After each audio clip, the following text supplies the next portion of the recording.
أهي الأشطوطة اللي طالعين نبيع الترند دي ما هياش كيك جديدة، وكان اسمها أصلا مش أشطوطة. تعال لما نحكي الحكاية في الأكلة وما فيها. الكيكة اللي بتسميها دلوقتي الأشطوطة دي مش حاجة حديثة، واسمها ده طالع من دماغنا كمصريين. الاسم الحقيقي بتاعها كان تريليتشي، وكان قبليه اسمه تريس ليتشز، يعني 3 أنواع لبن بس بالأسباني.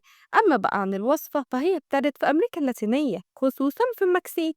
وكانت كيكة اسفنجية كده بتشرب شوية لبن مبخر على حليب مكثف وكريمة، وكانت مرتبطة عندهم بالحفلات والمناسبات.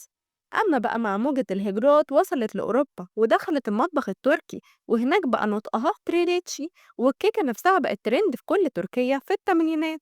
لكن في مصر دخلت من سنين بسيطة، وانتشرت جامد لما الشركة إياها بتاعة الحلويات قدمتها في علبة شفافة، والناس لما دقوها قالوا دي شبه القشطة، ومن هنا جه اسمها القشطوطة.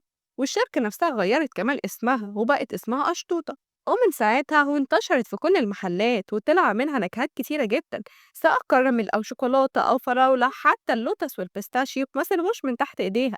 ودي كانت حكايتنا النهاردة في الأكلة وما فيها. كيكة مكسيكية بس اتفسحت في كل أوروبا واتسمت أشطوطة في مصر. ولو الفيديو ده وصل لك المعلومة الحلوة دي لحد عندك، يبقى نستاهل منك تعمل لنا لايك وسبسكرايب.